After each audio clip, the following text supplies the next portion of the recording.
Okay, I hope that we're live. We'll check real quick. Let's just see.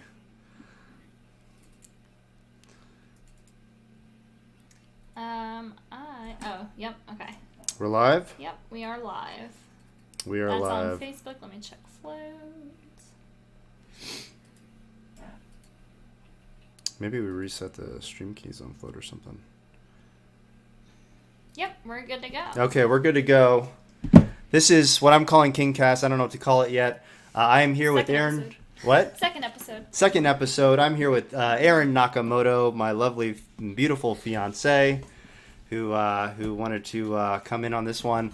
We're talking crypto today with Joel Valenzuela. Right? Nice. Got that right? Oh, turn that Sorry. up. Okay.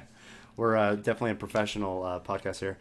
And he's a veteran independent journalist, podcaster. He's been living unbanked off of cryptocurrency since 2016. He previously worked for the Decentralized Autonomous Organization and now primarily writes and podcasts for Digital Cash Network on the Library Decentralized Content Platform. Welcome. Hey, thanks a bunch for having me, and Yeah. sorry for having such a long tongue-twisting bio. I'll try to keep it short. No, I'm just terrible at that, but I thought I pulled it off all right. But yeah, so you are on Float, and I know that you also, you post on there quite frequently, so we really do appreciate that. We are live streaming on Float, Facebook, and YouTube right now.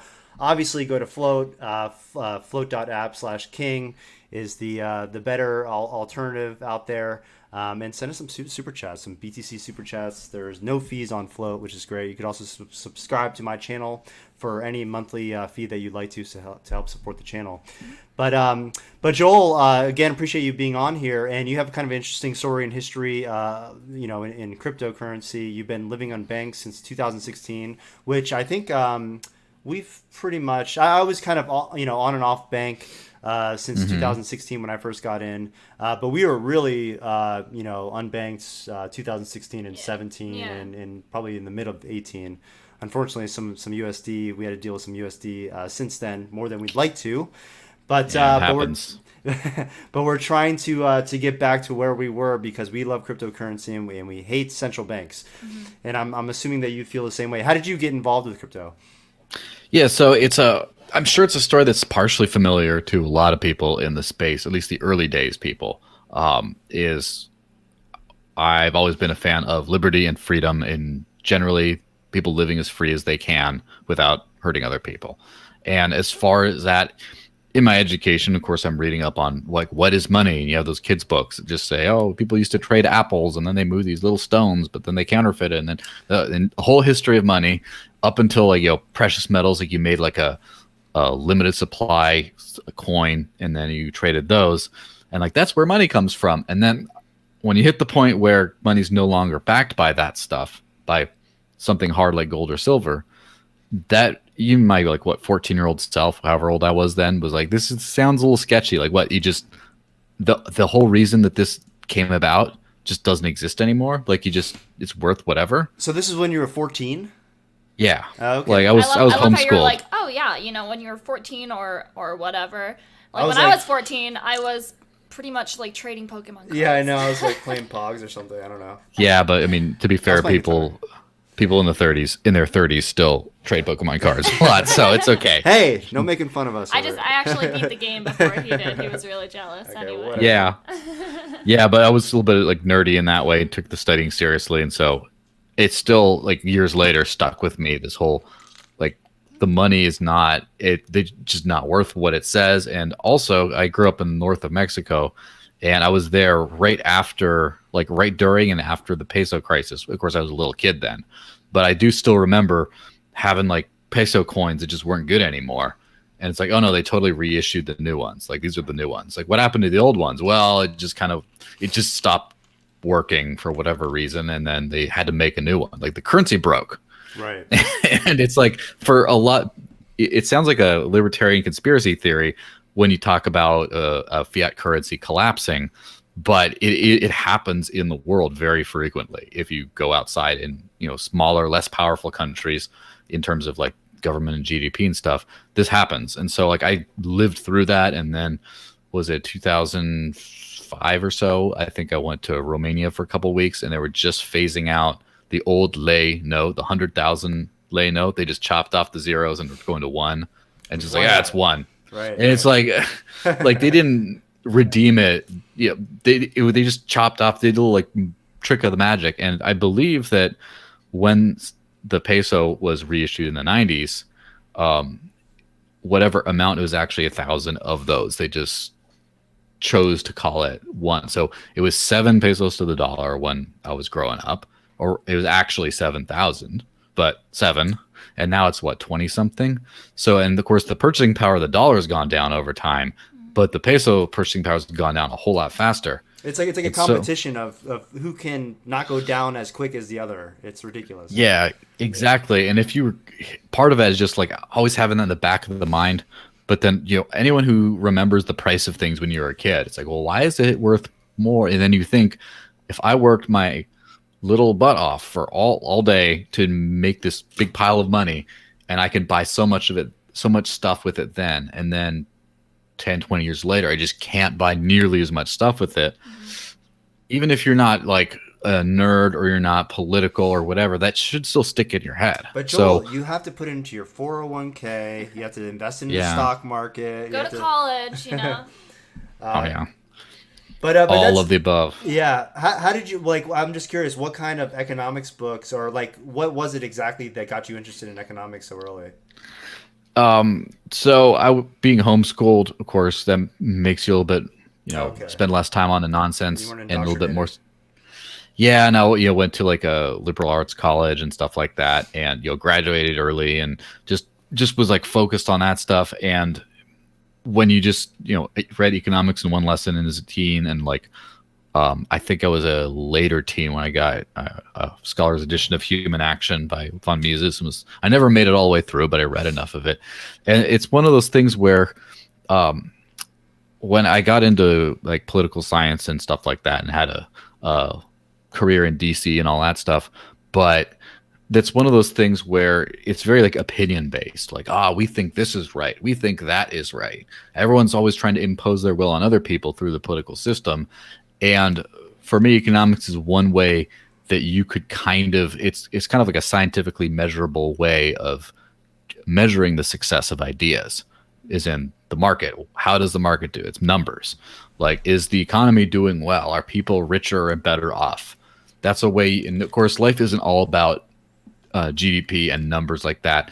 There are other factors you can put, but those are some numbers. Like if the world is, and a lot of the other numbers you could put, like, how happiness rates or health or life expectancy, all those things are usually pretty correlated with financial success, with Well, wealth. the hard thing about those numbers too, some of them like GDP and even the official inflation rate and all this, is that they continuously change them, and then they lie and they use it in a way so that they can say, oh, okay, what we're doing is working or what they're doing is not working. These types of things. So it's kind of it's a bunch of like fraud and manipulation in just the markets and the economy that they've built and created. Yes, it is true. And now at the same time, it's like a number, and at least you can kind of see, well, this idea works, this one doesn't, in a certain objective sort of a way. And so, of course, that just brings back to like, what stores value better? Is it precious metals, or is it the dollar? And more importantly, you can vote. You can decide that a lower tax environment is better for a country and an economy. But at some point, if they can just print all the money they want, you can tax people whether or not you vote on it. So that was always like, people are fighting over these little micro movements in politics, and I was always sort of thinking, why don't we take care of this thing? This is huge. Like, we can win all we want in that area, but as long as they can just steal the value of everything we ever worked for just with a decision, like, they control everything. And like, as I always say, like, the three biggest freedoms in life in order is, one is the freedom of your personal being, of your physical security. Like, if someone's threatening your physical safety, either any other right does not matter. And this free speech is third. It's not second. The second is free money, because if someone can threaten your livelihood and take all your money, they can shut you up pretty quick. So it's always that thing of, okay, how do you let people be able to maintain their physical security? And then after that, how can they maintain their financial security and independence? And, speech was fantastic and it comes later.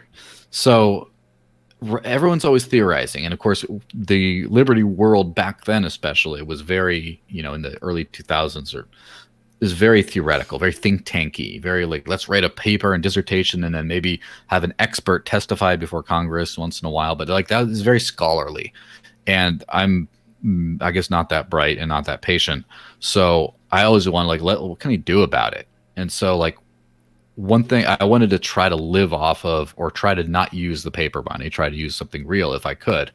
And so back then there weren't a lot of options. I think Peter Schiff had a gold debit card, When was and I this? was What looking. year? That was like 2010, 2013, Hmm. and it was kind of a combination of things because in 2012, mid 2012 or so, I was looking all over at all the different freedom places in the world, and I heard about the Free State Project in New Hampshire, and I thought, oh, this is great. I'm going to pay attention to what these guys are doing. And it was basically, for those who haven't heard of it, it's basically a project to migrate as many people who just believe in freedom to one spot and then just see what happens, whether it be vote better people in office or whether it just be live liberty in a much more real, practical kind of a way. And so I just heard about that, and it wasn't until December of that year I heard one of the anti-freedom state legislators actually put out public statements saying that these free staters are the worst thing to happen in the state in a long time, and we have to limit their freedom so they go away and don't come here. Makes And I'm sense. like, I need to be there now. It's like that's like one of those kinds of things. So, and the last day of 2012, I promised I'd move within a year, and I made it 9 months later. Because again, you talk about freedom, or whatever your idea is, you talk about it. But here I thought this is a practical way of living it and seeing if the idea actually is testable, like if this is actually a good thing. Right. And of course, on the drive over, I met with a friend in Chicago, and we had pizza, and he paid me for his part in Bitcoin. And I heard about it before. I kind of used it. I heard that it was mentioned a lot. 10,000 Bitcoin on pizza? That was you? Well, it was no, not quite. It was like zero point 0.1 or 0.13 BTC back then. I think that's what it was. It was around $130 for Bitcoin at the time. And so, of course, then it went way up by the end of that year. But I remember in New Hampshire, a lot of these free staters, these freedom lovers, were sending it back and forth to each other in a lot of the same ways, buying and selling things. And it clicked to me because it was just so easy. You don't need to start an account. You don't need to do anything. You just download an app and scan and send, and there you go. It's like, this is what I've been wanting from gold the whole time. Right. But it just not going to happen. I'm sorry, just not. And after then, I was just like, it's pretty single-minded purpose. I did everything I could to earn the stuff. And it wasn't until late 2015 I decided to live the experiment to just say, look, I'm not going to accept fiat currency anymore. I'm only going to get paid in cryptocurrency from now on. And then mid 2016, I decided to get rid of my bank account too. And yeah, here we are. Nice. So did you? So you were already, since you already had like kind of the economics background, and you were already kind of well read with that. When you first heard about crypto, did you dismiss it at first, or you were just automatically intrigued? Because I know like a lot of like the Liberty movement at the time were talking about it on Ron Paul forums and all this kind of stuff. But Yeah, I heard the discussion in the background. I didn't look into it closely until I actually had some and used it.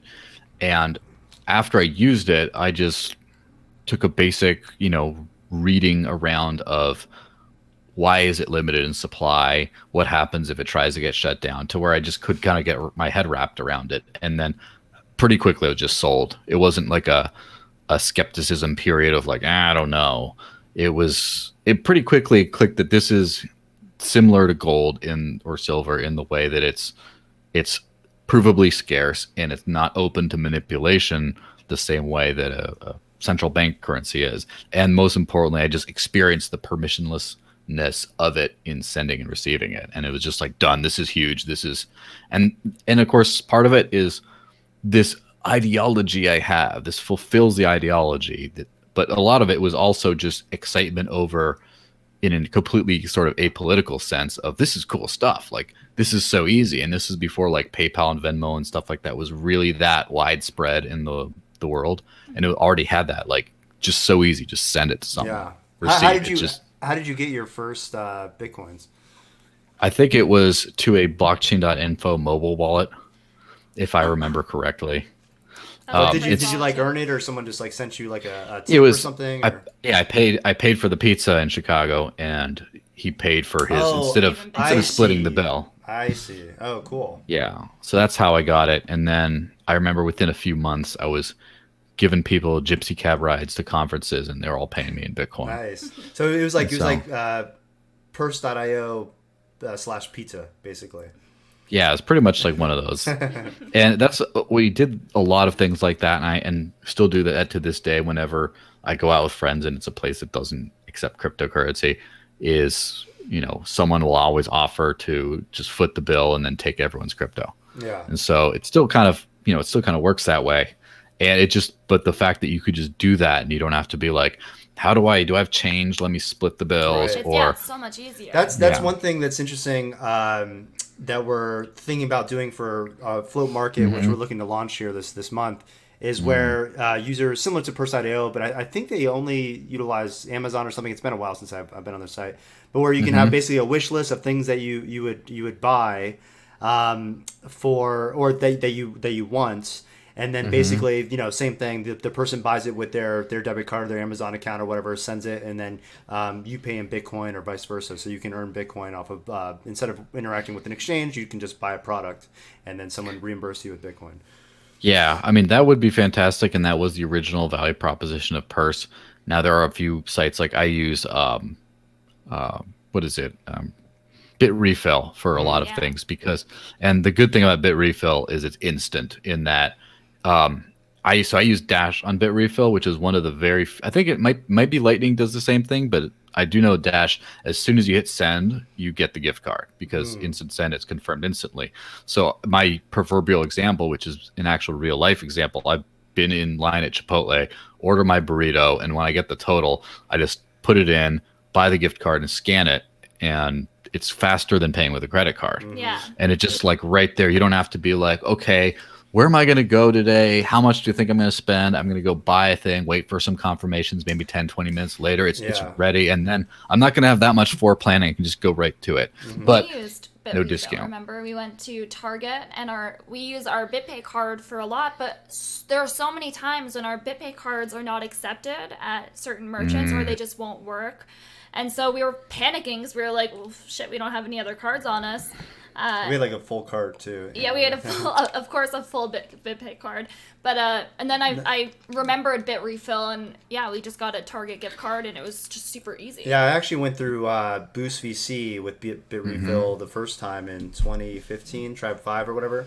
So I know kind of the CEO or whatever. I saw him last year at Bitcoin 2019. Super nice Yeah. guy and team, and I think they just raised like another $2 million or something like that. to And build up that's their what I use to ecosystem. pay my phone bill. This phone has never touched fiat currency. I bought it from cryptoemporium.eu, which is a crypto only site. So that's why I got the phone. And then I just got a prepaid account that doesn't even have my name on it.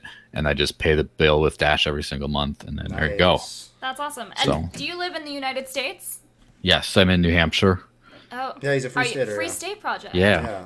God. Yeah, I encourage you all to come out because there are a lot of places you can actually spend crypto directly around here. Cool. Whether it's get coffee, get beer.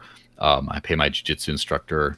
Just everything. See, the interesting thing about New Hampshire is it is so crypto friendly. However, like we just partnered with Wire for Float, where you can purchase Bitcoin with your debit card. And New Hampshire is actually on the list as where Wire is not available because of licensing issues. That might just Yeah. be on their end because they haven't paid for it or there's Yeah, that probably is true because there was a law passed that was basically preempting any kind of bit license requirement in New Hampshire. So there's a picture circulating around of New Hampshire's governor smiling and holding up a big board with like Bitcoin Dash Monero and a bunch of logos on it as he proudly signed into law this crypto friendly legislation. But it's funny because what crypto is very different in different places. In terms of like tech startups, There's a few that are here. I mean, this is a rural, small. It's like 1.5 million people in the whole state. It's mostly rural. It's mostly the woods. It's very like old timey, very quaint. But I mean, you have AnyPay. AnyPay is based here, at a point of sale system, and Library is based here. Oh, And there's Jeremy Kaufman is CEO of Library, yes, right? So he's a Free Stater. yes. Nice. And so there's like a few key things that are based here, but it's not like a San Francisco or maybe you could say Vegas. I don't know too much what the Vegas scene's like, but it's not like a industry heavy kind of spot. And so you also probably won't see a lot of volume through fiat systems. Like Coinbase probably doesn't have a lot of people in New Hampshire that do stuff through that. Right. Although I do know a few people who work for them around here. It's a lot of actual peer-to-peer activity. Like we buy all our organic meat from a farm up north. They come down and they just take it right to their Coinomi wallet and stuff. And it's like been doing that for years. There's a lot of that kind of stuff. That's our so utopia. Yeah, it is, and it's just if you can hack the winters, which I wear the same jeans all year round. Which but, we can't. So visit we're in the not summer. cold Yeah. That's awesome. So when it comes to like being totally unbanked, like how do you pay your rent? Like, yeah, so that's kind of a slightly couple part question. First off, there are quite a few landlords who will take crypto for rent. There's Ledgeview Commercial in particular has dozens of apartment units all over the state, and you can pay in crypto, including Dash, for all of them. wow. Now, the place I currently am at is not one of those places because I was more picky with that place, and more importantly, my girlfriend was a little bit picky with it. So I'm like, hey, I'll just send you crypto. You cover that stuff. So I don't directly pay my rent indirectly, yes, but Right. don't directly right now. But it is possible to directly, and I do know a few people who have. Interesting. Yeah, we definitely Now- have to make a trip up to New Hampshire. Yeah, we've been planning on it for a while. We know quite a few people out there. We've been trying to get to what's the event out there? Pork Fest. Pork Fest? Yeah. Yeah. We've been trying to get Yeah, to Pork go Fest the last Pork couple of Fest. years, but unfortunately, just things keep popping up. And are they even holding Pork Fest this year? Probably it's. I don't want to speak for anyone. I would guess no because it would be late June, and the planning that goes into something that is pretty crazy. And so, I don't know, but I would encourage you to come somewhere late September, early October for leaf season, when the whole place is orange from the leaves. So that's a great time to visit, and it's not like you have to go to a conference to experience the stuff. You can drive all over the place, spend crypto at you'd probably hit 20 places. You spend crypto across this little state within a day or two. So Nice. Yeah, you that's might as something- well just do that. That's something we know pretty well. Just putting together an event so quickly. King Yakov and I actually run Anarcho Vegas. And, Okay. And yeah, so Yeah, we had our coronavirus first- has definitely thrown a wrench. Yeah, we had our first event last year, which was a success. We had 200 people or so. Yep. This year, we were planning on at least doubling that, and then this Corona thing comes up. But yeah, how's the government there in regards to that?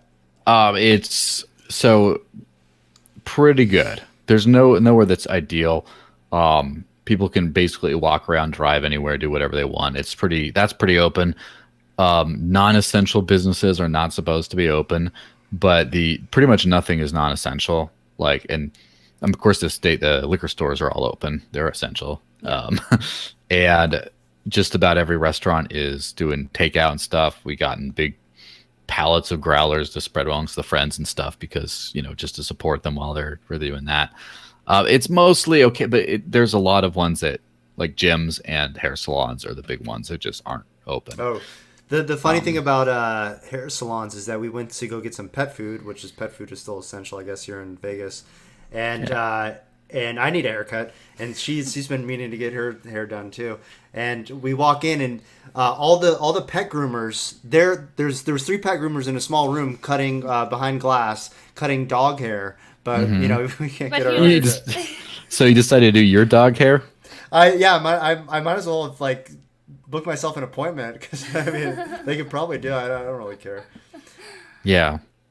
But that's good to hear that that things aren't too bad. It really hasn't affected our day to day life that much, besides not going out No, to I bars and just I restaurants. just went out to go to UPS to send a couple of things out, and like dry cleaners are open, which I wouldn't really consider Yeah, essential. Um, you I mean, I know, guess they clean things, so maybe I don't know. yeah. yeah. But I don't know. I guess I'm just expecting to get worse. I don't know. Who knows? You know, it's like every day something new happens, obviously. So uh, Yeah, I feel it's like a there it. are way less people who are Karens in New Hampshire, Yeah, tattling, there's calling the there's police. yeah, that's the crazy thing. definitely fewer of those, and the police are definitely less crazy about that kind of stuff. You see the governors posting weird things of him like going and picking up ice cream from the convenience store with his little ninja mask on. It's kind of funny. Oh yeah. Yeah. So how has like the Libertarian Party? Because I was part of Ron Paul 2008 and 2012. More in 2012. I was a little late in 2008, but we ended up taking over the Republican Party here in Clark County and ended up getting him all the state delegates in Yeah. Nevada. Um, how so? I know a little bit of it as far as like politics. Are you involved on the political side too, or just more of like the anarchy, free market side, or whatever? Um, I'm not too actively involved in the political side. I keep a lot of friends of mine are involved professionally, and so I kind of keep a good eye on that. And whenever I've been to plenty of phone banks and knocking on doors and like volunteering and stuff to help out when I can. But that's not my main thrust. And here's the thing. No, I don't want to go old Joe Biden and say here's the deal, but I'm running for You're, state senator yeah, 2020. yes, yeah. this is a very unique spot as far as politics is concerned because again, 1.5 million people, a very live for your die attitude. The state legislature, the state house is 400 strong, and each person is paid $100 a year, so you get no career politicians.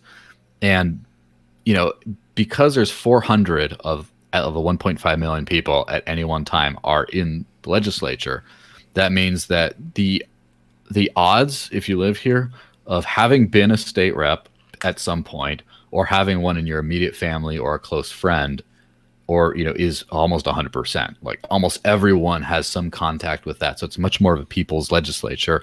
And I've had some friends who have won state office without having spent a single dollar on campaigning and without having been famous, just kind of put some yard signs out and put their name on the ballot. So because of that accessibility, it's not like voting doesn't work everywhere else kind of thing. It's a little bit in the right way you can kind of get in there. I do know, so the Libertarian Party is not really anywhere, I would say, and I'm sorry people listening I'm going to get annoyed, but I don't care. But it's less necessary because you have people, Republican state representatives in the past with like an anarcho-capitalist flag pin right next to their state rep badge coming in to vote and stuff. And I believe on their floor speed, there's some video you can find. I might post in the comments at some point, but of dozens of state reps last year, I believe, and including their managed to work in taxation as theft into their house speeches, their floor speeches, and just like a lot of them. So as far as like I would say almost 10%, maybe even 10% of the legislature is either free stater or closely associated, which is basically a solid 100% liberty vote, not just like like a liberty Republican like Ted Cruz might have been before. Well, not really, but or like it's not even. It's like more than Ron Paul, even maybe you would say, like just super hardcore. And so that's a great testament to it. How successful it is to actually have a bunch of people to move in a spot, and not only that, but move to a spot where there's a very local spot. It's not very industrial at all. It's all individual. People listen to you when they talk. There's a lot of like very strong pro-gun Democrats and stuff, like weird things that don't happen at other places. Mm-hmm. And when marijuana decriminalization was passed, I believe it was championed by the Republicans and not the Democrats. And there's like some weird thing. It's a very kind of unique situation, a very pro-freedom kind of a place. I'm actually surprised that it hasn't been already kind of because like we moved so quick with Ron Paul 2012 and basically took over the party, the Republican Party for him here. That I don't know. I haven't seen, at least from an outsider's perspective, Hmm. that much happen. You hear good things here and there, but then sometimes you hear some bad Hmm. things too come down the legislator. So do you like? I wonder why that is. I mean, I'm assuming maybe because a lot of like free staters are also anarchists that just don't even get Yeah, involved with the there's a political little bit system. of that, but there's been a whole lot of good things that have happened. Not now the crypto bill and decriminalization and stuff like that. But for example, a Free Stater friend of mine, he he was a brewer by trade, and he wrote and lobbied for and got passed the nano brewery law in New Mm. Hampshire that allows them extremely small breweries to be able to operate, Moonshine. and he started one on his own, Oh, cool. and so it's a I think New Hampshire is the highest per capita liquor sales of the whole country because they're so cheap. There's a lot of and there's been a lot of business taxes lowered. There's constitutional carry. I think New Hampshire might have the absolute best gun laws in the whole country, Oh, cool. depending on how you define that. But basically, you can private party without a full any reporting, and you can carry concealed or open without a permit at all. And if you do want to get a permit, it's shall issue. It's $10 and has a lot of reciprocity. And Oh so, wow. and you can carry like I think I can't remember because there's always like a little battle back and forth. But I know for most of my time here, most state representatives like were packing heat on the House floor. Which is it's and no That's good to state see. income. Yeah, no state income tax, no sales tax, um, few regulations on just about Yeah, it's anything. just really just property tax, right? Yeah, and those have gotten lowered in recent times, and I mean everything's always a struggle. You can't ever expect to just have no problems or just win entirely, especially when you're playing the game of government against the big government people. They're pretty good at that game, Mm-hmm. so it's you're never going to do super fantastically, but I mean everywhere else everywhere else is not as I would say probably not as good of a freedom climate as here.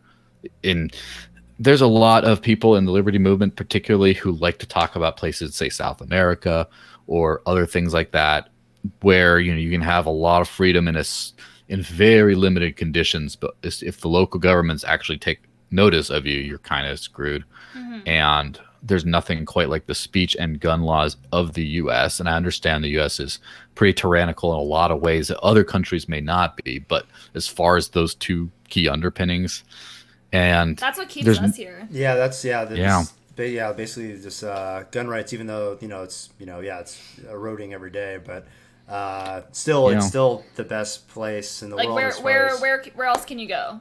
Where you'll have yeah. I the mean, same rights you as can yeah. do far. things under the table or whatever, but it's just then you're always looking behind your back, or you're afraid to carry because of if you get caught, then you'll get thrown in a foreign prison or something crazy like that. Yeah. Uh, Yeah, and I'll that's go ahead. why I believe it's worthwhile to I wouldn't use it in metaphor stand and fight, but not necessarily. You can't spend your whole life in a hypothetical thing like living in misery, dreaming about some or working towards something you never live. You should live your freedom today. You should, not obviously build it for future generations, but you should live it today and not just try to fight away at government until you have the chance for the free market to come in and provide the fantastic world you dream of. You can start doing those things before the government catches up. You can start using cryptocurrency before government knows what it is to even regulate it. Right. You Hmm. can start living off of stuff. You can start making peaceful peer-to-peer trades. You can, build a society of mutual support and aid and things like that. You can use cryptid community. You can do all that awesome stuff, garden on your front porch and, Right. live off of that stuff, sell, 5 Satoshis a tomato, sell people. I don't know, whatever you want to do. Like you can do whatever you want to do today. And I encourage you to do so. That's what I've like noticed even just throughout the last even couple of years really where like I would get pissed off from like basically anything that was like tyrannical that was happening in the US and yeah, I think we have a right to get mad or angry about these types of things but at the end of the day these things Hmm. weren't really affecting my day to day so how can what can I do in my life here every day Hmm. To change. to change and make myself more free encrypted communication using cryptocurrency Growing your own food. yeah, growing your food, all the Yeah. things that you're talking about. Just going back to cryptocurrency. So you went from Bitcoin, and then when did you start getting into Dash, or was Dash the second one that you got really interested in, or That the other was, ones? yeah, late. later 2016. So, when we're talking about politics, right? This is unfortunately politics has crept into cryptocurrency, and Yeah. I'll Especially just crypto tell things. Twitter. Yeah, I'll just tell things how they happened in my experience, and people can make of it what they will. But so I was living entirely off of Bitcoin, and at some point in 2016, of course, it got bad in 2017, but Bitcoin's transaction times and fees went up. And for a lot of people, it wasn't that bad then, but for me, it was. And I have quite a few memories of, like, for example, trying to buy a gift card in a mall, and like half an hour later or 45 minutes later, I'm still walking around waiting for a confirmation to get a gift card to go pay for Been stuff. there, done that. Yeah. Yeah, Yeah. and doing the whole. I still, remember a couple times. Like one time, I was about to drive an hour and then stop at a coffee shop and work and get breakfast, and I tried to get my Wirex card back when I had one of those that was when they had like the no KYC limit. I've always wanted And one. Never could get one. yeah, so it took like within the hour it took to drive, it still didn't confirm and wasn't loaded. And then I was there for a few hours working, and then it never confirmed by the time I left, so I had to not eat. And another time I was trying to get a confirmation. It took so long before I was going to go eat that the phone died, and then I had to skip that too. And just all these like personal hardships. And if you're living close to margins, like those 50 cent transaction fee fees. after, and that's not super high, but 50 cent to $1, that range, it starts adding up to, I can't, if you're living close to the margins as I was at the time, those start adding up to real things. I do remember somewhere around that point in my life, making it through a week on $10 worth of groceries, like, pinching those pennies, using Walmart for all it's worth, whatever.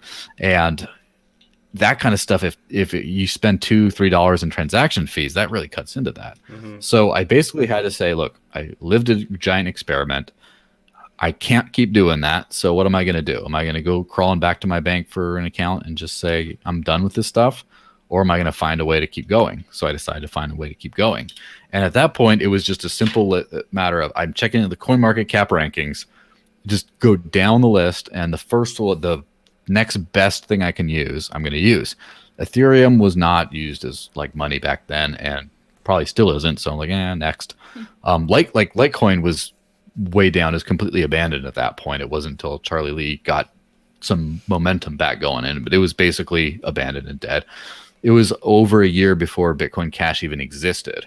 And so the only other option there was Dash. And so I said, oh, let me give this a try. And, it worked out pretty well. And a few months later, I started working for Dash, actually, for a friend of mine, and I put in a proposal to the Treasury system and started doing that. We did that for a few years, and now I'm independent now. But it was like during that whole time, just living off of Dash, and still today. And it's much harder to live off of anything else at this point, I think. It depends on where you are in the world too. Like I remember being in. I'm sorry to interrupt you. Yeah, no problem. But I remember being in Acapulco, and it was during the times when Bitcoin's transactions were, the fees were higher and it was more congested, so it took a much longer time to confirm. And we're sitting there at outside of the conference hall, and we're at Verde Vegan, and they're accepting Dash, and man, Dash is fast, so fast.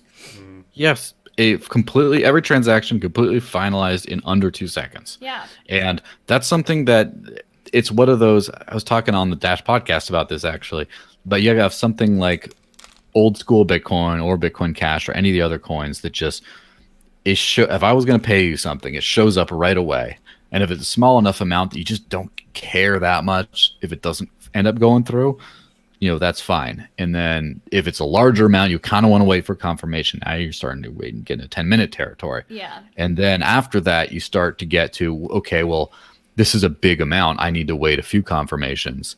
And the user experience is variable across that whole thing. And so, for example, Bitcoin Cash had its halvening, was it just yesterday? And there was, I believe it was like 100 minutes between blocks at one point, like an over an hour and a half, because of just the difficulty adjustment and stuff.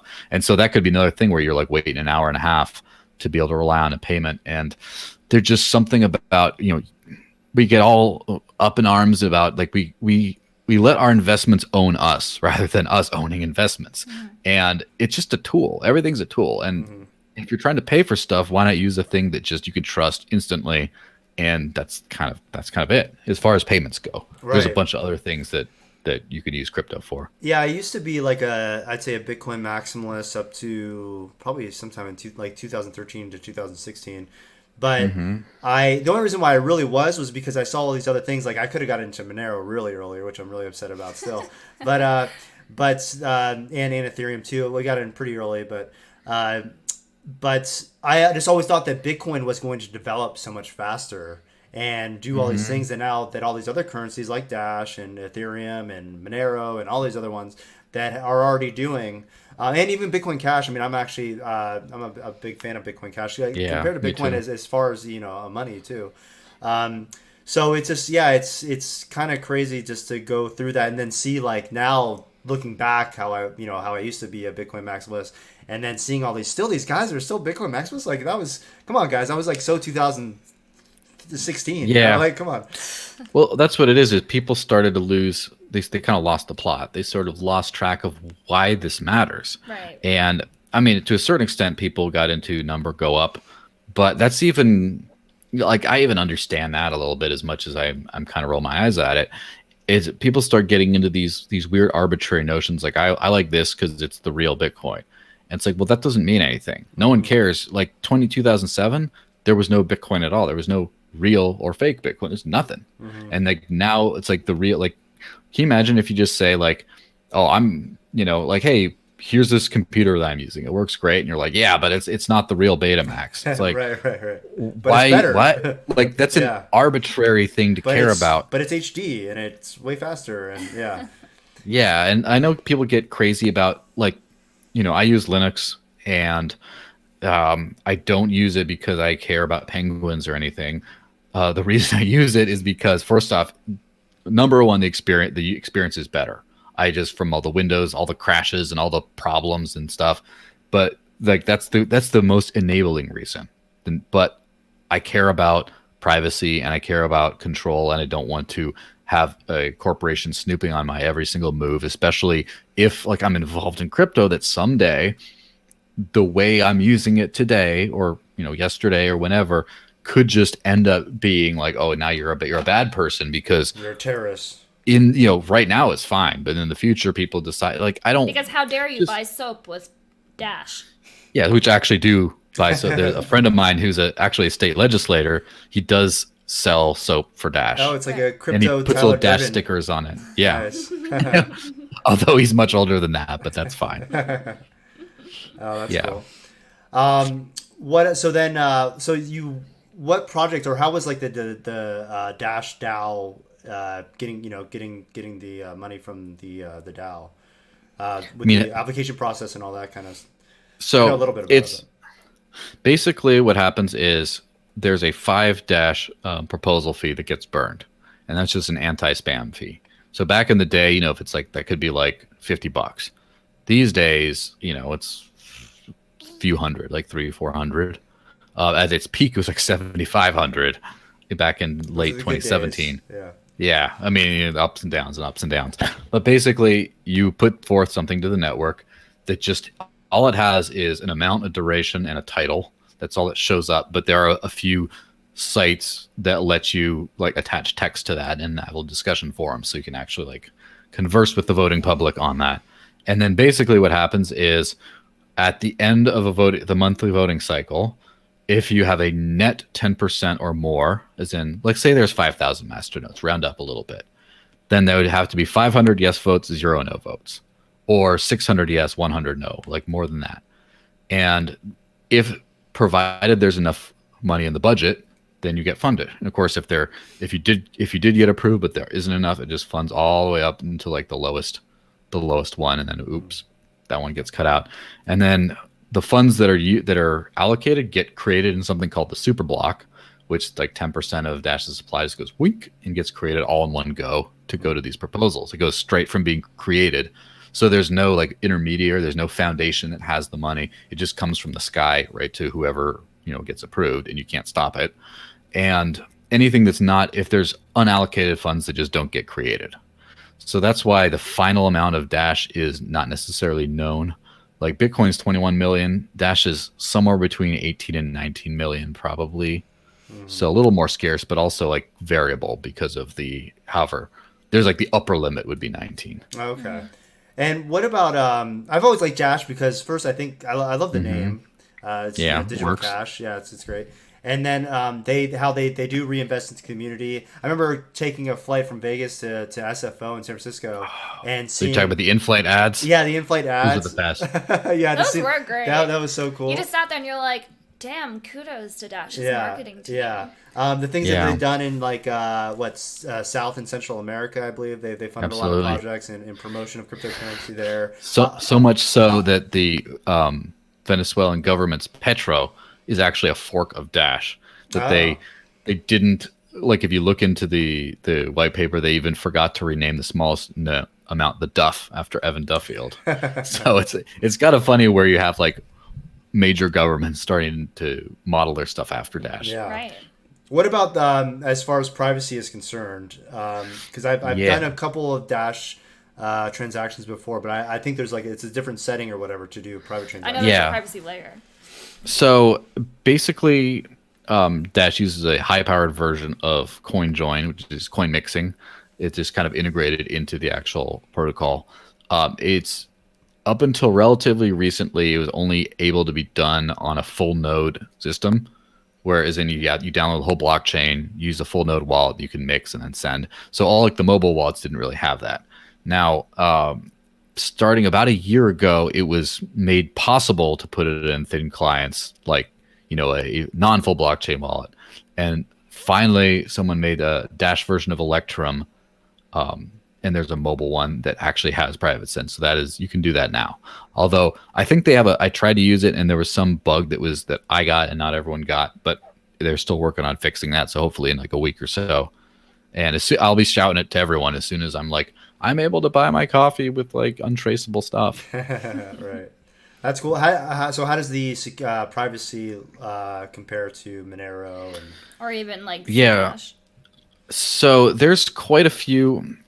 I mean, so to break down the way cryptocurrency works, which is like really, probably very patronizing sounding to most people listening, but just in case, you send one address, like you send to a public address. Anyone can see move from this address to that address. Now it's a little harder to correlate between different addresses in your wallet because, like if you have an HD wallet, you can have a whole bunch of different addresses, but it is extremely transparent. Now, as far as who owns those addresses, that's a little bit more of a mystery, but there was a Princeton study that found that if you are shopping online with crypto like Bitcoin, and you could possibly correlate that to like shipping information and stuff, other data that's leaked when you shop online, and actually find out how much money you have as a whole, which is kind of creepy. So I think if you can use a private option online, absolutely do that. So there's a few different things as far as privacy. So, for example, as far as I'm able to tell, and it's hard to keep up with this because it's an arms race. Every time there's an exploit, and all of a sudden everything gets exposed, and then people freak out, and then there might be a fix, and then it's fixed, and then there's another one. It's just like a constant up and down, back and forth. So, as far as I'm aware, if you use it the correct way, no one has successfully traced a Dash private transaction. As far as you can't, like, that, where did it come from? Like, this money, where did it come from? Now, of course, if you have an address, a known address, someone can, even if you receive anonymous transactions in there, someone can still see you received funds. They just don't know where it came from, but they can see where you received funds. And if there's particularly suspicious amounts, like say, for example, someone mixes 8,000 Dash or something that's relatively large. All of a sudden, an 8,000 Dash goes in, flies all over the place, and then just appears in another transaction somewhere else. If you're analyzing the blockchain, you can probably correlate those two things, even if the actual private transaction can't be broken. So there's, of course, other cryptocurrencies, like say Monero does not have a transparent blockchain. And that's much more useful if you're trying to completely hide everything you're doing. On the other hand, there's drawbacks. Like, for example, no one knows for sure the full supply of Monero. No one knows for sure if it's not ridiculously inflated, or if there's a bug, if there's an inflation bug. Probably not, but you can't be exactly sure, and you can't detect these kinds of things. So there's always like pluses and minuses to everything. But basically, if you're trying to hide all your economic activity, period, like you just don't want any trace of anything anywhere, any suspicion that you're even using any money, you'd probably use something that prioritizes high encryption. I would say something like Monero, but I'm a bigger fan of Zcoin from hearing all that they're working on with Lelantis coming up. And but if you're just okay with, you know, basic privacy, like basic user privacy, where, you know, people can't see what you're doing with your money necessarily, but they, you know, if someone can see that you have some, or there's giant amounts moving here and there and popping up here, and it's like, yeah, you don't mind that people see that kind of stuff, even though they don't know if it's necessarily yours or can link where it came from, then you can use something like Dash or CoinJoin features on Bitcoin Cash or even Bitcoin. Although Bitcoin CoinJoin is really expensive because of all the fees. You have to break it up into a million pieces and send it all over the place, and just that's kind of brutal. What are the fees typically? Do you know, like average? For Bitcoin? Yeah, for CoinJoin. I don't know, but if every time you have to send a Bitcoin transaction anywhere, you know, it would be, what is it right now? It's about 25 cents on average, which is kind of low compared to where it's been before, but it's still a lot. So imagine if you send, say, 10, you break something up into 10 pieces, 25 cents, that's $2.50 just to like break it out. And then each one of those transactions swapping with someone else, now you're up to like $5, and then another round, now you're up to $7.50. Now it's like, I mean, if you're like laundering a big bunch of like ill-gotten stuff, you probably don't care. Right. But if you're just trying to make sure no one can see what you're, you know, no one can correlate your Amazon purchase with, you know, your couple grand you have in your account, and then you start shelling out like $25-$30 to mix. That's starting to hurt. What's the highest? Go ahead. Now, it's fun to notice that specifically private send mixing transactions in Dash are zero fee. There's no fee, and then they go through right away, and it's just a specific marking of the way that works. That's enticing. So so it's pretty cheap. I mean, there's some minor fees. Also, if whatever you spend, like say you got 0.5 Dash mixed, if whatever you spend is worth like 0.47, and that's in between inputs, whatever's over burns the fee entirely, because you can't, the way crypto works for, you know, people haven't looked too closely into that part, is if I send you, it's just like cash. If I send you $20 and you only want 17, you give me 3 back, but you can't receive back. Otherwise that would de-anonymize you, right? So if I only had a 20 and I'm trying to pay you 17, I'd have to let you keep the change. So that's kind of how it works. And usually it doesn't end up being that much, but you know, just it is kind of how it works. What's the highest Bitcoin transaction fee you've ever spent? Mine was over 100. Yeah, I remember I got out in 2016. I haven't used it since. Oh, really? And, wow. Oh, wow. Okay. Yeah. So you're just Dash all the way. Yeah, I've used some Bitcoin Cash here and there. I did receive some Monero a little while ago, and I used it a little bit, or sold it. I forget. I've used a bunch of different, a few different other coins. Accident? No, it was only $100 worth, and it's like whatever. Yeah. So the highest fee, I think it was like $4. It was like $4 to spend on like $30 worth of Bitcoin, and I spent that, and it did not confirm for 2 weeks. Oh, so that was my send off. I'm like, I'm done. And worse than that is it kept failing and automatically rebroadcasting every like few days, and then it accidentally double spent itself. So I had like it like sent to 2 different places. So I had like a negative balance showing here, because like, and it just, you know, obviously it's only gonna settle one way, but it just got 2 weeks and a double spend that I didn't even intend to do, and I was just like, this is done. So when it comes to being unbanked, for those who are watching and those who are listening who no longer want to use central bank money, what would you say are your top 5 staples that you use constantly? Things that you recommend to people that they need to get in order to be fully unbanked? Good question. Thanks. Yeah.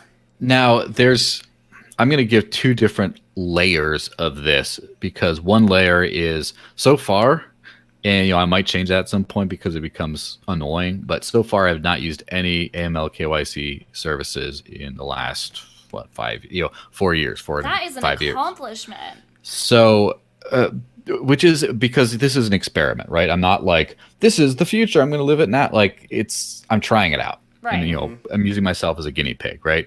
So obviously, I'm not doing stuff that's necessarily reasonable to do, but it's fun to try it out. So there's that layer, but you can also have no actual bank account, but use ID like necessitating services. You're like the Bear Grylls of technology, where you just go out there and better drink my own urine. No, hopefully not. We'll sell it. Well, like specifically, like this yes. There's this user on Float who lives up in Canada, and he doesn't have a bank account, and he tries not to use his ID, and so he's constantly like, I think, looking for ways to live, off the grid, technically. So the number one thing is always going to be bit refill, because you can pay your phone bill and you can buy gift cards to just about anything. Mm-hmm. And especially places like Walmart and Target have their own pay app that you can just scan the QR code at a register and it deducts. So you can just load that up with gift cards bought with crypto, and then you just like anything you can do. I even know a friend of mine who does that to pay bills, because there's like a Walmart bill pay thing where you can pay even like taxes and child support and weird things like that. Now, here's where I haven't successfully done that myself. But supposedly you can use Walmart Pay to pay for that. Over here, the local Walmarts here have had, like, they didn't have Walmart Pay at the terminal that was at the bill pay station. So like, I don't know how to do it.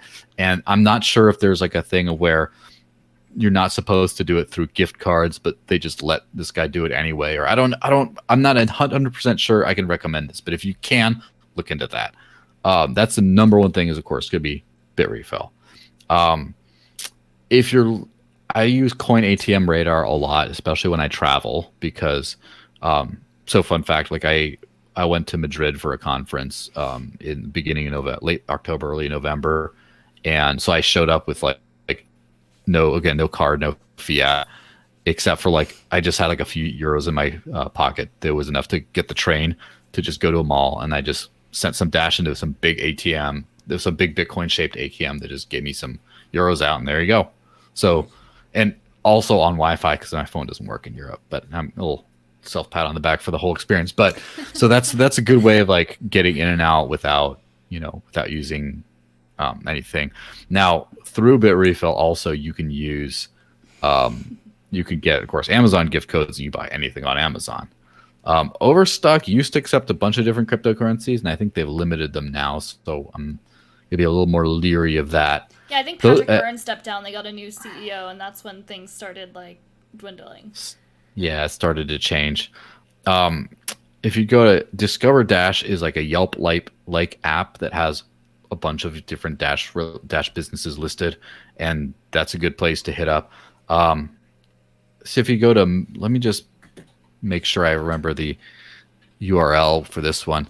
If you go to anypaymap.com, so friends of mine who run the AnyPay point of sale system, which is the one that all the merchants around here use, and a bunch in Thailand and a few in Venezuela and all over the place. They have a map that actually has like that color codes businesses based on how recently they received a cryptocurrency transaction. So you're not like walking into something that like, oh yeah, that was like last year, we did that for a little while, now we haven't had anyone since, sorry, we're not set up anymore. Right. It's like you can actually see which shop is taking that. Unfortunately, I'm not seeing a lot of stuff in Canada on that one, but coincards.ca is a gift card thing that's Canada focused, so that's a good one to look into. Cool. Now, so that's like the anti KYC kind of roughing it, kind of running around thing, which and I would probably recommend this, especially for non-US people. Lamium, let me see, is it lamium.io? Yeah, lamium.io. A friend of mine runs that, and that's basically Purse for bill pay, where if you want to pay a bill, there's like someone will pay your bill for you in exchange for crypto. I think it's only Bitcoin Dash right now.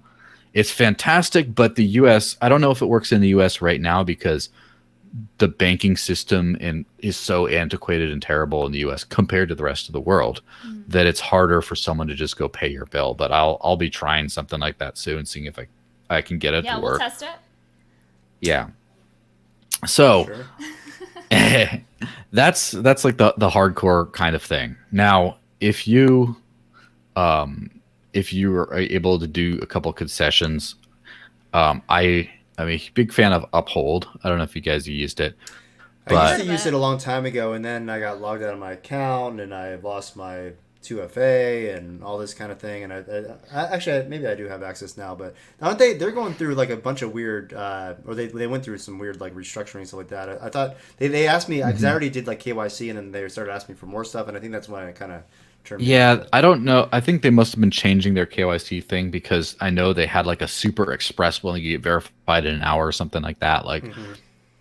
and I don't know if they changed their practices, but for people that still use them today, first off, they have a great debit card that goes along with that. So you have crypto in your account, you can go do that.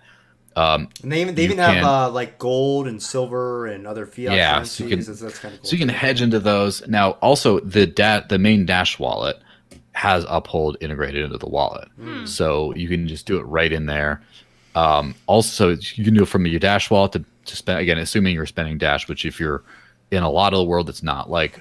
So there's some Bitcoin Cash hotspots like Australia, for example, and Japan, and some Naomi places like that. Brockwell, Roger Ver.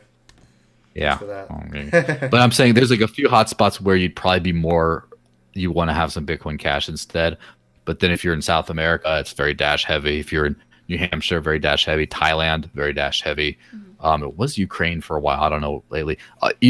Central Europe, like the German speaking countries, very Dash heavy now because there's a great team that's doing a lot of work Hmm. there. But so if you're going to just stick with only Dash, that's great. If not, you can use other things. Uphold's great because of that whole thing. Also, Bitwage, I'm sure you heard about them. Yeah. But like if you get your paycheck, your fiat paycheck sent to Bitwage, they have an Uphold integration so you can get paid directly in say Dash, Bitcoin Cash, Litecoin, That's whatever in else. Australia. Is that here now too? Bitwage, yeah. I'm It pretty is. sure Bitwages? it's yeah, it's Okay, Yeah, because it's yeah. I remember when they first BYD. launched, I didn't think that they were. It was for the U.S. yet, but that'd be really cool to revisit that. Yeah, I'm pretty sure it is. And so you can get like Uphold's the gateway to both get completely paid in it, send it directly to your Dash wallet for like spending around and linked to a card. So that'd be like the whole ecosystem. Hmm. There's a couple systems like I don't remember what it's called, but I think AvPay or like double AVE, something like that was like a bill pay service for, and the bill pay services do come and go a lot in the US especially. But there's a bill pay service that allowed you to pay your bills in crypto, but they were AML KYC, which is why I didn't use them. Hmm. But if you are okay with using that, then that would be a thing. There's two services that I forgot to. Let's see. I gotta check up on them because you never know what happens. You never know what happens because the world changes so quickly. But cryptoemporium.eu again was where I bought this phone from, and they have a whole bunch of like electronics. You can buy it like a car, like a new Honda Civic, straight with crypto, and they price stuff in crypto too. It's a fiat no go fiat zone, but they also have like a concierge service. You can basically arrange to have anything paid for. Another one that I like is I can't remember the English site version, but satoshigoods.de or let me see if satoshigoods.com is the same way. Another friend of mine who runs that, you can buy just about everything with crypto there, and they also have a concierge service as well. So you can basically like other if you need to pay for something else, other. Yeah, these are really good Oh, resources. yeah, I forgot like the important ones. And this blows my mind because the travel world has really come a long way. I remember when I first started, there was very few places that took any kind of crypto. Now Dash specifically, and of course, which means they always usually take Bitcoin or something else as well. There's like half a dozen places you can buy plane tickets and hotels. Yeah, like isn't So it cheapo air? cheapair.com Cheap air. is, and they actually had a booth at the World Crypto Con? Yeah. Yeah. And Yeah. so I use them. They're not always the cheapest, but they accept Dash and like pays right away, and you can book rooms as well as flights, and it just works. There's a whole bunch of other ones, like Travala is another one That's the one I was that going to mention. they don't always work as smoothly and well. And so cheaper is kind of like the gold standard in that term. But like it's really easy. And of course, don't forget through something like Bitrefill, you can buy Uber credit, which means you can Uber everywhere. And it's the same for Uber Eats. So just through that one thing, you can kind of just pay crypto for like everything. Didn't we used to be able to buy travel through Expedia or Not hotels? travel, hotel. Yeah, I think you can still do Yeah. that. I'm not sure. Maybe. I that know was they directly they to the stopped. site? Yeah, they stopped completely, but it was always rare. You start booking, and they wouldn't tell you if you could pay in Bitcoin until the very end anyway. And usually it was no. So it was this weird kind of thing. It's Yeah, like, I used to use it quite a bit, but yeah, I haven't for a while. But so what you're saying is that basically there's no reason for fiat money anymore, at least to be using it, or to be it's banked. I mean, really, there's a lot of easy options that you can just access to your smartphone, and especially with Dash, like instant transactions. And there are great resources like such as yourself. yes, and I will add another thing to the list. So if you go to giftcards.dash.org, it's eGifter has like a special version just for the Dash site Ah, that I've there's used like Gifter before. significant discounts sometimes, and it's basically a bit refill, and obviously, and it uses AnyPay for the payment structure too, and so you can basically pay and get a gift card right away. The system isn't quite as polished as bit refill, but you do actually get Dash back on it. Like for example, you go to Home Depot, 3% back, Dunkin' Donuts, 3% back. Nice. Let's see, I think I use Lolly and get Bitcoin back. yeah. Usually. So if you go to Bass Pro Shops and stock up on ammo for the Corona Apocalypse, 6.75% back. Boom. I'm just saying for using Dash, you can get it right away. Wait, so I'm- they pay you in crypto or they pay you in cash, or how does that work?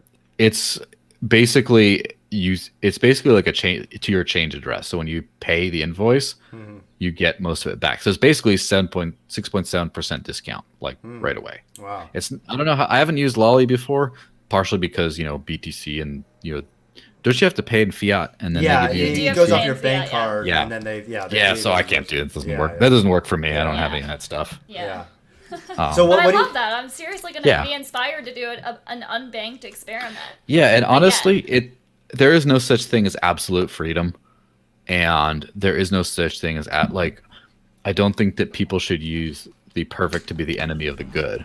To where I can't do that, so I'm just gonna do some things. Why don't you get some crypto? Why don't you take some areas of your life, like why don't you have a few bills of yours, like your phone, that I'm just only paying this with crypto because this, or I'm only buying. So one great thing is if you buy Walmart, if you buy Walmart gift cards and there's a gas station at the Walmart, you can use Walmart Pay to top up. In this area of what is it, New Hampshire, Massachusetts, Maine, Vermont, and parts of Canada, Irving Oil is a very popular gas station, and I actually buy plastic cards off of Amazon, with crypto, and just swipe those at the pump and pay for my gas there. Nice. So that's another one that's good to use. But generally speaking, it's crypto, as far as like mom and pop shop acceptance, crypto acceptance has gone up and down over time. It's kind of on an ebb rather than a flow right now. But as Right. far as infrastructure has never been better. Yeah. There's just so many big services that let you go in and out of crypto or let you spend here or do things there. And yeah, this is the time to start doing it, because it is like this is where I turn into the FUD zone. Fear, certainty, and doubt is who knows where the world economy is going to be in a few months or a few years. Who knows where people's dollars are going to be, and the dollar is probably going to be at the top of the pyramid of things that are falling down. It's probably going to be the best performing of the worst performing. So you could be in a bad place if you don't know how to use this stuff now. Yeah, I wanted to get into I that. would start. What are your predictions for the upcoming months with everything that's going on? Corona apocalypse, as you called it. Yeah, so I'm guessing it's not going to. This whole thing is not going to last through the summer, I don't think, and I'm hopeful that like early to beginning or end of May, somewhere in there, we should be back to normal, if that's even a thing. I don't think the dollar is going to completely collapse overnight type thing where it's like, toilet paper or whatever. I don't think it's going to do that kind of stuff in the short term, but rest assured that it is going to significantly decrease in value over the next coming years. So it's going to be bad either way. Are you But going to take I the don't think it's going to vaccine? be apocalyptic. What was that? Are you going to take the vaccine? Probably not. What if Bill Gates injects it himself personally? Yeah, that's what it goes to the little conspiracy thing. Like I received very few, I like just a couple as a kid, and I don't know, my mom was an anti-vaxxer, but like not quite as many. And I'm basically I'd be skeptical to see the effects of it, especially if I don't think I'm at risk at all. I'm extremely Right. healthy in every way, Yeah. and especially and I stay away from people who are at risk, and probably not. I'd rather just hope there's hope for a cure in case you get it, and no, it's not fish tank cleaner before any of you morons go out Oh, there and decide shit. to I'm gonna go unlock for a this IV painful right way now. out. Then Yeah. We have a question. Ooh. Someone says, are we talking about a card account that maintains a Bitcoin/crypto balance until only the amount spent is converted? As far as the uphold card, I believe that's the way it is. Perfect. all right, man. Well, is there Yeah. anything else you want to talk about? We've been going now for an hour 30 minutes. Someone did okay. ask Another another question. He says, what do you all think of Trump signing an executive order to mine the moon and asteroids? Did that just happen today? I didn't hear about that. Did he do that, or is it he might do it? I'm not sure. I mean, he said that he signed an executive order.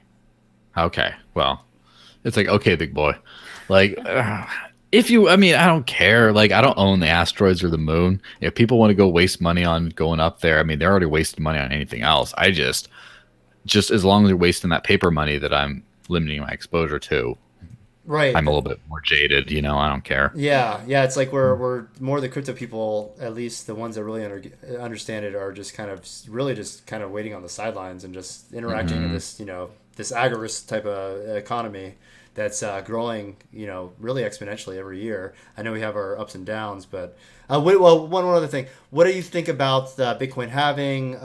Any maybe price predictions or things like this, or at least market action in the next year?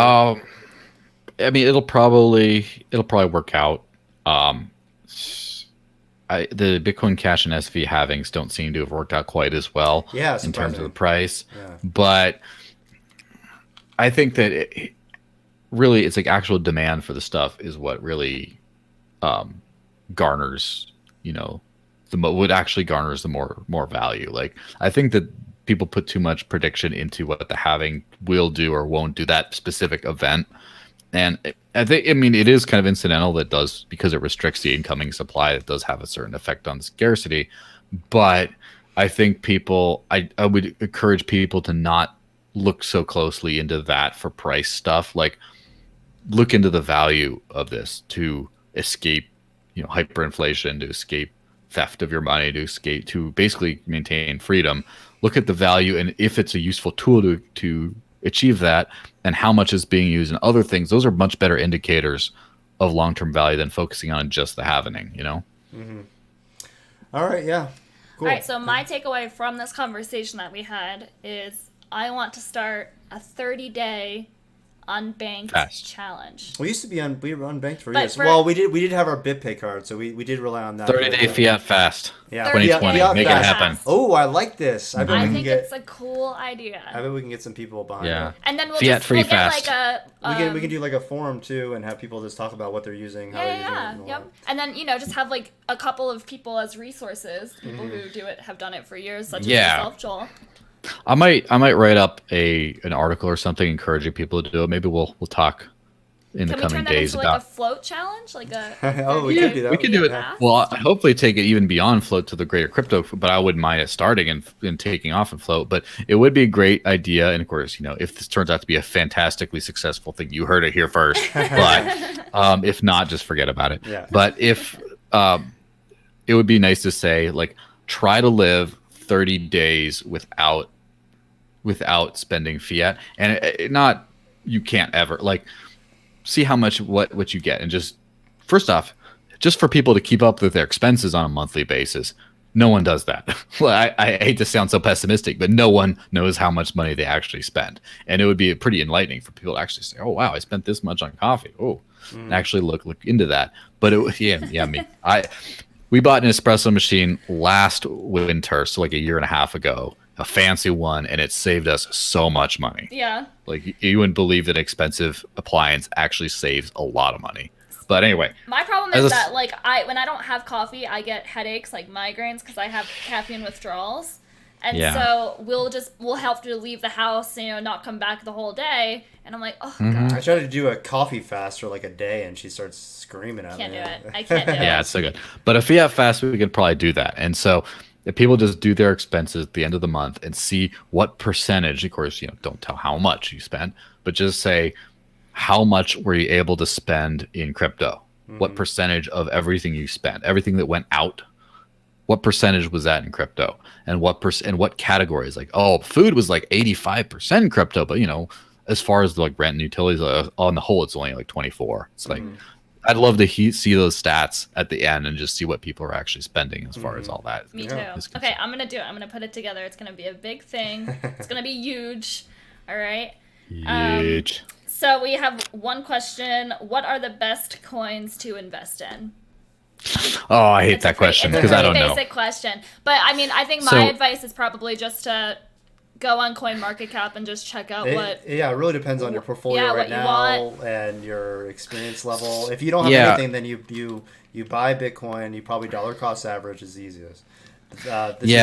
This is financial advice. No, I'm just kidding.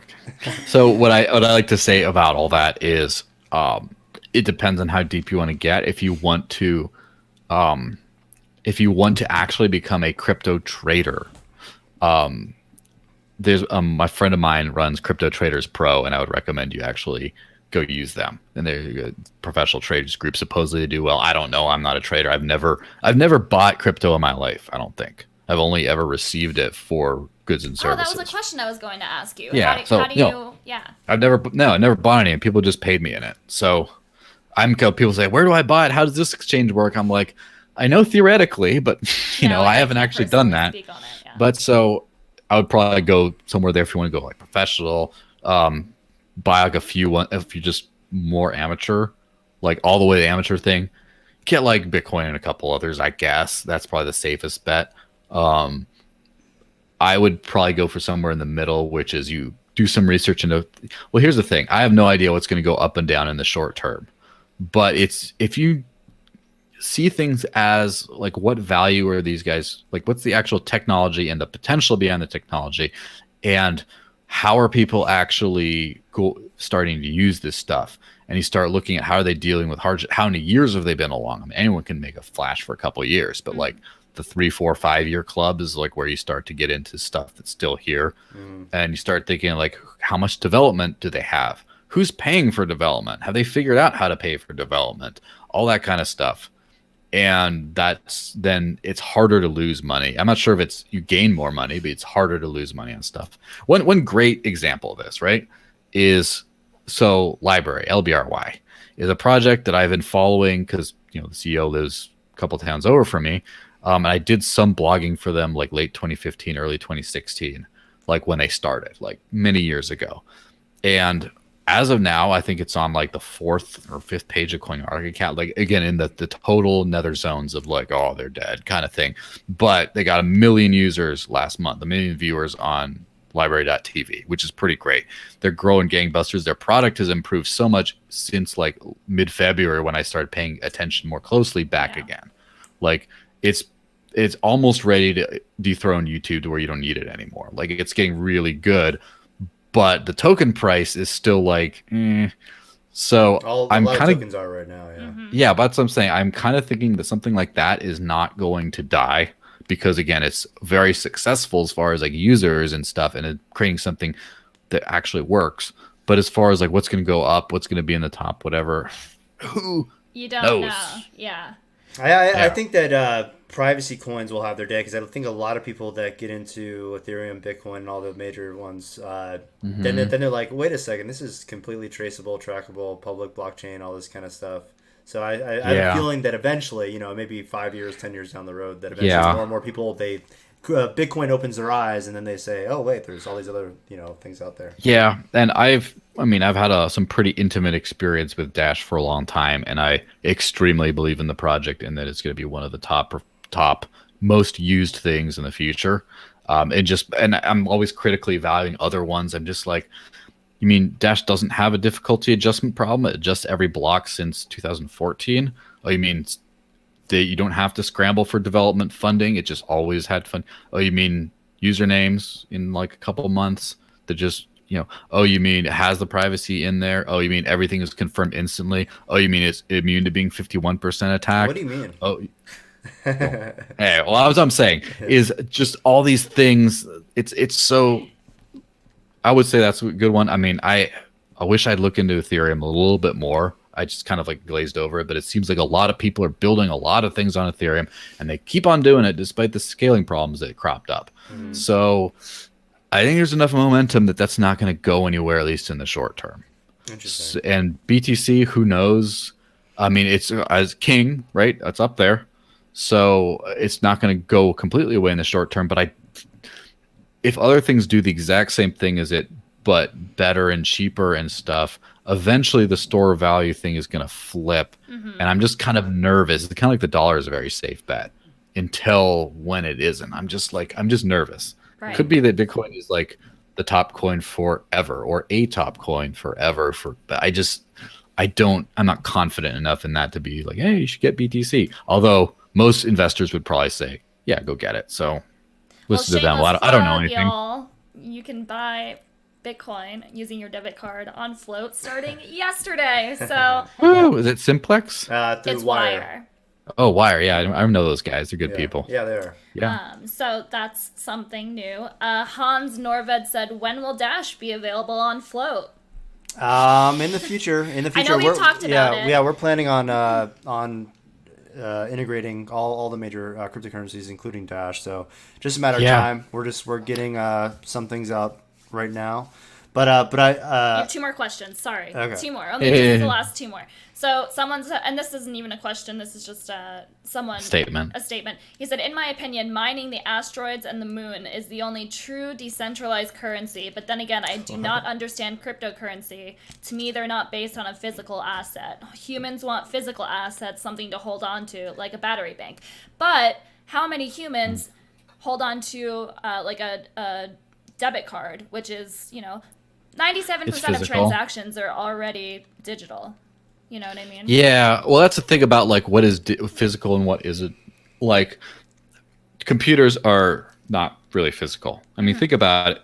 You have what makes it not a hunk of metal and plastic is just like little teeny etchings on little things. Like yet how much of the world runs on computers? How am I just like talking into this random magic thing and then like half 1,000 miles away, you guys are getting, and then the whole world's receiving it and can like type a like you can't type in on a computer and just say, I only value physical things as you're typing in on your weird digital thing. Like, I'm not trying to be a jerk saying that. I'm just pointing out that it's like digital is real, right? And if there's a digitally scarce item, and also you think about it in the future, digital scarcity might become easier to have than physical scarcity, because what happens if you can just 3D print a lot of things, and then before you know it, you can just make exact perfect copies of just about anything. And obviously there's some materials like raw materials that might be harder, but then physical scarcity might not be much of a thing, but digitally provable scarcity might be a thing. Right. So yeah, Asteroid coin. Asteroid coin, moon coin. I'm sure there's a moon coin already. I'm sure there is. Omega asked, what do you think about the blockchain Hedera? I personally don't know it. What does Dohoy think? I'm not Dohoy, but yeah, what did okay. Dohoy think? I don't know anything about it. I just know that someone on a other stream said, if he says Hedera hash graph, I'm unsubscribing from the channel. That's my only recent experience with Hedera. So apparently they're working with like IBM or some other, I don't know what's going on. Yeah, and I always take those things with a little bit of a grain of salt, since IOTA had a partnership with everyone, and then XRP or Ripple had a partnership with everyone, and then the substantiation thereof has been a little more difficult. So I'm, if people show me people using it and it works, that's my, I guess, my final advice, which I don't know if it's investing advice or not, but don't buy into ideas that people sell you with good sales pitches on. Take it for a test drive. Everything. Right. And I mean, that's most people. Hey, kitty, kitty. Most people who are into Dash are people that used it and were like, "Oh wow, this just works so well." No, like I love Andreas Brecken because his lovely blog shitcoin.com. In order to write a blog post there, he decided to go deep into Dash. So he compiled a node from the source code, ran it, and all that. And he says, "Oh, I want to run a master node." So he sunk like 300 grand into a master node to try to just test out Dash. And he says, "I'm going to vote on proposals. Oh, I'm going to make my own proposal." And he did, and he got it passed and funded to run some Twitter ads. And he's just like, this thing works. It's really easy to work. Everything is just so simple and just works. And it's like, you can't just like write a bunch of hype about that stuff. Right. Try it out. Try it. Does it work? Like whatever random coin people say, oh, it can do this, it can do it. We'll do it. Try it out. Yeah. Do you think that that we'll experience kind of the same bull mania that we experienced the last time around with just a bunch of the, I got a website, I got a white paper, I have this sales pitch. We don't have any technology. We don't even have someone who knows about, cryptocurrency on our team. Yeah. But here's the plan. Here's the general plan. He worked at Microsoft, like, I don't know, 10 years ago or something like that. So give us money. And then yes somehow and it no. goes up. Yeah, okay. I think that there is another boom bigger than the last incoming. However, I don't think it's going to be as much of a dot-com bubble type of a stupid money boom. I think it's going to be a lot more businesses and transactions, and just people are actually building real things on it, and not just, I have 1 million tokens, buy into my idea. I think it's going to be more like people are actually to like weaponize this stuff. Right. Not literally weaponize it, but like people are actually going to put entire companies on a token on, say, Ethereum or whatever else, or Ava or whatever network it ends up being. And then they're going to make a good business model by using the blockchain to easily track a bunch of stuff. And they're going to have like a payroll company that exclusively uses cryptocurrency and is able to save so much money by doing that. And then that company is going to go way up, and their stock's going to be, say, a Ravencoin asset, or however this ends up working out. I think it's going to be that kind of a thing, rather than someone wrote a dumb white paper and just got a bunch of money, and then the SEC did not chase after them for weird reasons. Like I think it's going to be a better boom. Build a better boom. Better boom. All right, man. Well, it's great talking with you. I am starving, so please make me. Yeah, me too. and yeah, really, honestly, learned a lot about being unbanked, and especially all those resources. Those are really valuable. I think Aaron put those in the comments. Yep. So yeah, it would be great to talk again. Maybe sometime next month. And I am gonna set up this 30-day fiat fast. Yeah, and we'll be in touch. We'll work on that. All right, cool. Yeah, so I'm on Float. If you're watching at the Desert Links. Desert is in a hot place. Links is in kitty cat, not the Desert Linux. So I'm there on Float. That same username at the Desert Links on Twitter. Also, I have a coin tree, which is sort of like a link tree with some crypto addresses too. If all my links are there under cointr.ee/the Desert Links. And nice. It's all there. All right, cool, man. Well, I appreciate it. Thanks for hopping on with us, Joel. And we no problem. Talk soon. Yeah, we'll talk soon. Thanks